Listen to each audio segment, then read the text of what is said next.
Hablemos de la fiebre o la desesperante fiebre, porque esto es un tema que sé que causa ansiedad y desesperación en la familia, y lo que es totalmente comprensible. Hablemos primero de que la temperatura normal varía de persona a persona y que incluso en los niños en etapa preescolar puede ser un poquito más elevada y continúa a ser normal. Pero, ¿cuándo esa temperatura es normal o cuándo estamos hablando de fiebre como tal? Vamos a hablar de que la fiebre como tal está registrada rectal a partir de los 38 grados Celsius, que va a coincidir con una temperatura axilar de 37,5 grados Celsius. Y específicamente, esta temperatura nos está hablando de una fiebre baja. ¿Y dónde podemos medir la temperatura? Bueno, la temperatura la podemos medir frontal, timpánica, oral, axilar o rectal. Solo vamos a tener en cuenta las diferencias de estas mediciones para constatar que realmente tiene fiebre. Ahora, ¿qué acontece con la fiebre? ¿Por qué nos puede alarmar? Bueno, lo primero, para tranquilidad de todos, es que la fiebre es una respuesta a toda una serie de mecanismos que el organismo reacciona ante algún estímulo. Este puede ser infeccioso o no.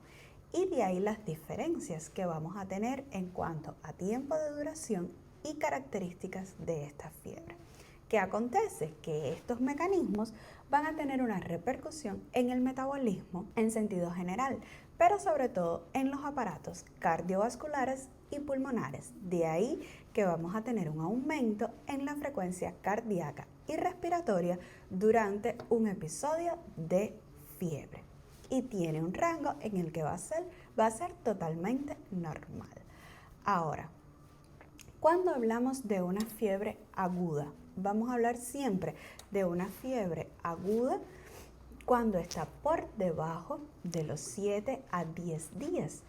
Y esto generalmente va a obedecer a infecciones virales o bacterianas que son las más frecuentes en la edad pediátrica o en nuestros niños. Ahora, cuando hablamos de una fiebre crónica, ya una fiebre crónica estamos hablando a partir de los 14, 21 días. Siempre existen literaturas que apoyan un periodo u otro, pero va más o menos por ahí. Y ya esto va a obedecer a otro tipo de causas. ¿Cuáles pueden ser? Bueno, pueden ser causas inflamatorias, pueden ser causas neoplásicas, pueden ser causas incluso enfermedades del tejido conectivo y ya llevan otro tipo de estudio. Pero sí es importante saber que para encontrar la causa de esta fiebre vamos a tener en cuenta edad del paciente, tiempo de duración de esta fiebre, respuesta a los mecanismos que normalmente utilizamos para controlar la fiebre y si tiene algún que otro síntoma acompañante. Hasta aquí tenemos una parte bastante clara. Ahora, ¿qué es lo importante en una evolución de la fiebre?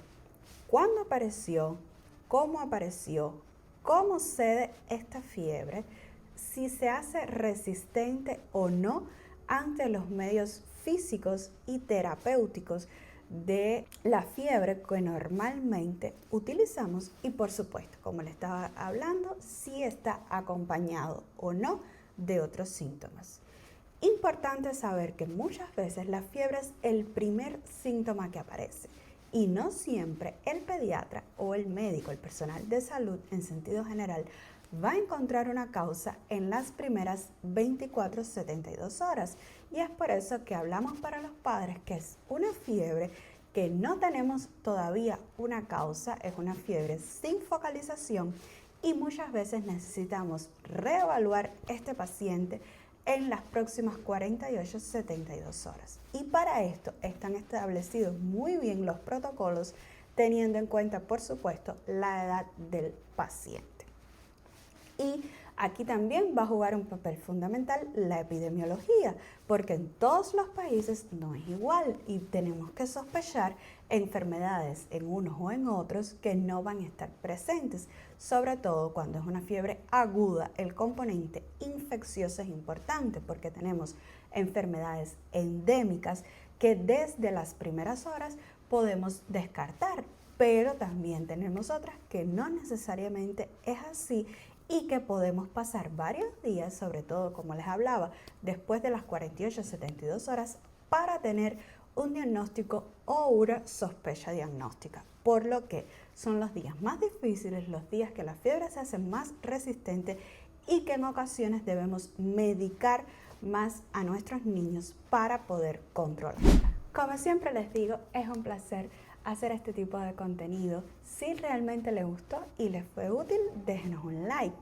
Y si quiere continuar recibiendo estos tipos de videos de actualización para el cuidado de nuestros pequeños, suscríbase a nuestro canal. Ahora, es importante siempre que tenemos fiebre realizar un examen físico detallado, desde la cabeza hasta los pies, dirección céfalo-caudal, para revisar cada detalle y que no se nos pase nada desapercibido en un episodio de fiebre. Porque como bien les digo que no debemos alarmarnos, sobre todo en las primeras horas, porque todavía no tenemos la causa, también es importante intentar reconocer o intentar saber qué está aconteciendo con cada niño, que es un ser individual y que no siempre va a tener las mismas características. ¿Cuáles son los signos alarmantes que nos pudieran hacer correr para emergencias o que pudieran preocupar a los padres y a la familia en general?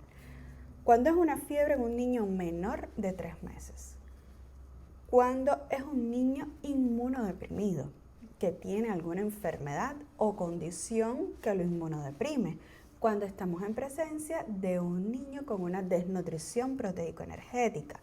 Cuando tenemos un niño con antecedentes de prematuridad o bajo peso en el momento del nacimiento. Son signos importantes de alarma cuando estamos viendo que es un niño que está muy decaído. Normalmente, durante la fiebre, el niño disminuye su actividad habitual, pero cuando la temperatura vuelve a ser normal, recupera su estado general, como es muy común en los niños. Ahora, ¿qué más nos puede hacer sospechar? Irritabilidad en el niño, somnolencia. En el caso de los lactantes, importante la fontanela, si está abombada o deprimida, porque ya se nos está dando indicios de una posible causa. Y si tenemos rechazo a los alimentos o vómitos, como también podemos tener en alguna ocasión. ¿Cómo vamos a tratar la fiebre? La fiebre se trata con antitérmicos.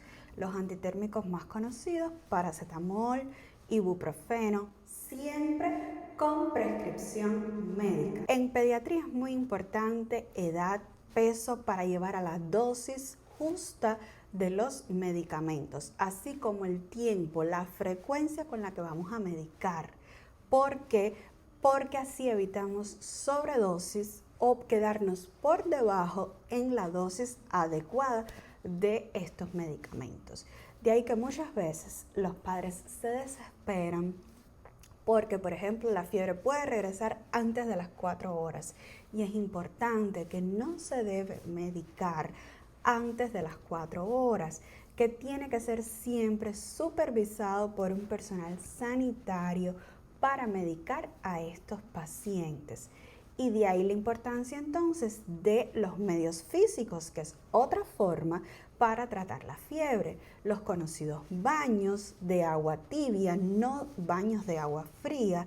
Las conocidas compresas que ubicamos sobre todo en la parte frontal, aquí también en la parte del cuellito, la parte occipital, la parte de atrás, en las axilas, porque estos son medios físicos que nos van a ayudar a disminuir la temperatura.